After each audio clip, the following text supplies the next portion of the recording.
What you're looking at is a screenshot from my history, which I use for my slideshows. And these are 5 songs with videos accompanying them that are of interest to me. And I am someone who uses a virtual avatar to visually represent my interests. Now, with all that said, hello and welcome. I'm NekoAV, and this is yet another video on modern music and beauty. And I basically started the same way as that video because there's a good chance that people will see this video before seeing that one.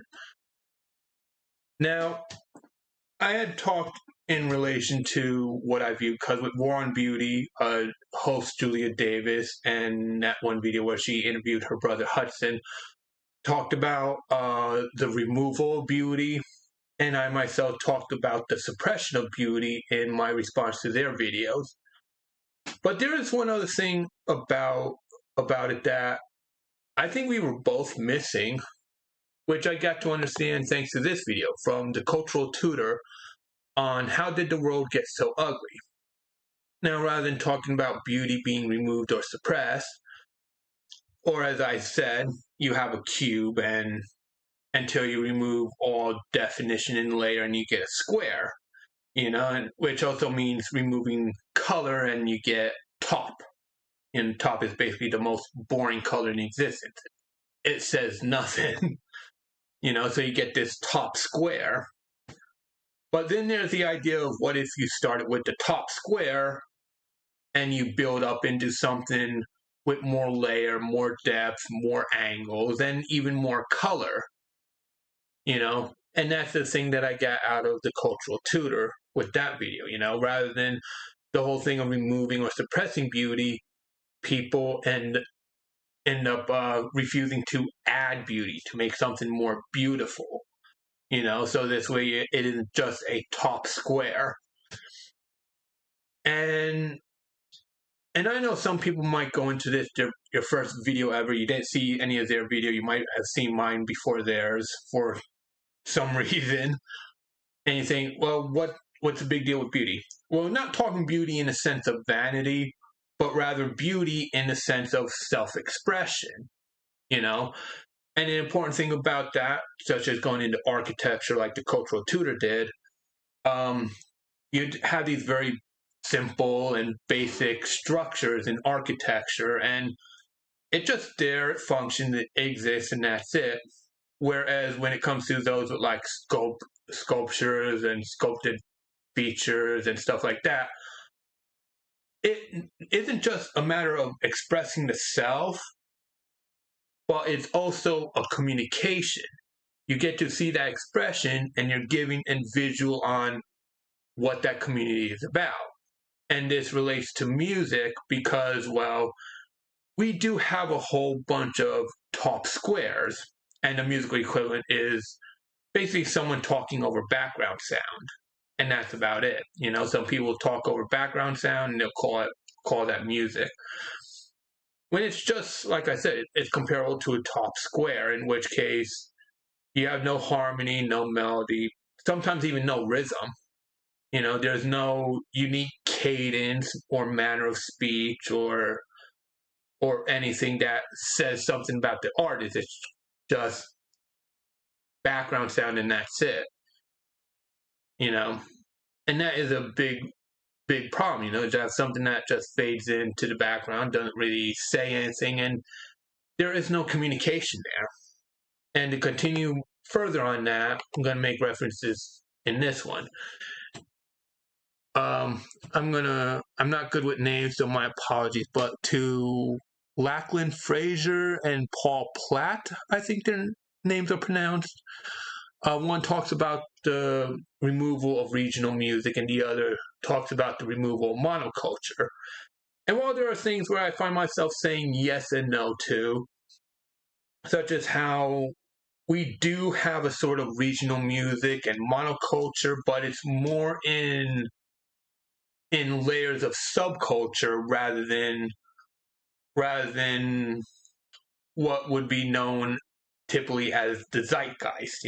We don't have because we do technically still have regional music and monoculture. We just don't have an overall zeitgeist. which is that while we, like I said in the previous video, we do engage in the introversion of sacrifice, in which case we hide away ourselves so we could just function.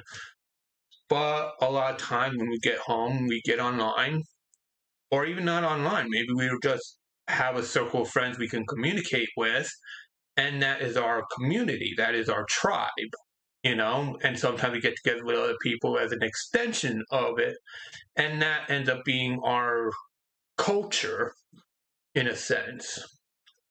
But a lot of that would not exist without communication. And as I said and learned, you can't have communication without expression. Otherwise, you just have something that just exists and nothing more. But of course, so there is one thing that sticks out that could be a hindrance to this, which is why I make reference to the comedy skit down there from Generic Entertainment. Funny name. How the internet acts if you try to like more than one thing. Basically, a joke about the waffle argument. Now, what those who may not understand, like, what is the waffle argument? Well, you come out and say that you love having waffles for breakfast, and then someone comes along and goes, "Why do you hate pancakes?" And as far as that person knows, maybe you love waffles and pancakes, but that other person doesn't know that. And even if you were to tell them that, they would say it's impossible. You either love waffles and hate pancakes, or you love pancakes and hate waffles. You can't love both. And while as absurd as that argument may be, we do see this a lot in music. We have people insist that that if you love rock and roll, then you cannot like hip hop. Or if you like hip hop, you cannot like rock and roll. Despite the fact that there is that collaborative song for Walk This Way that proves that no, you can enjoy both, and both can work together to create something incredible. But there are some people out there who don't think that way, and will even think that such combinations are absurd. I mean, and if you look back to my interests, like some of those would not even exist without such collaboration.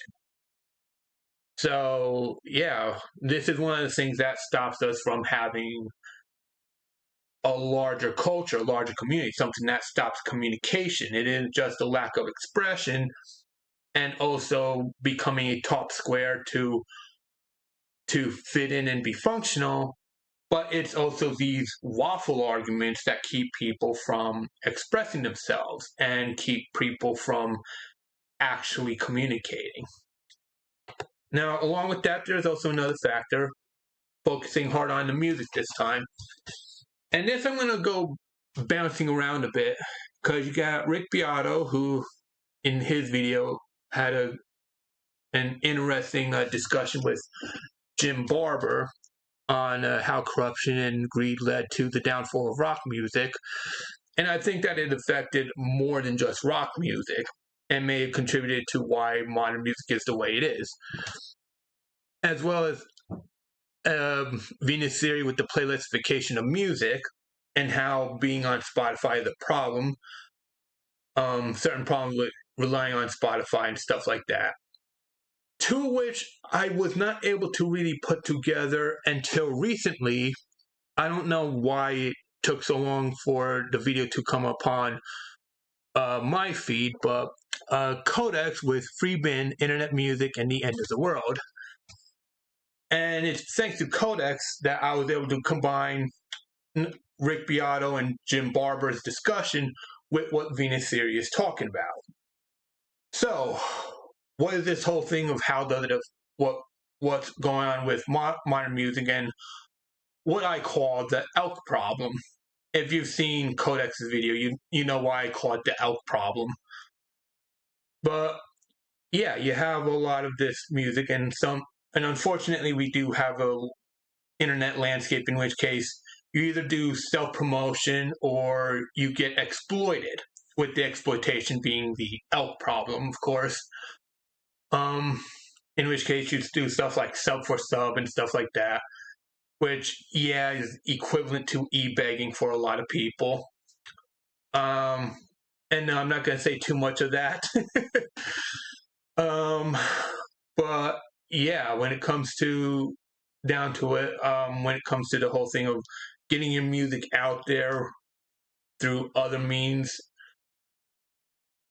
you have to cater to curators and stuff like that. You know, like if you want to get on Spotify, you gotta have like curators and like look at your music.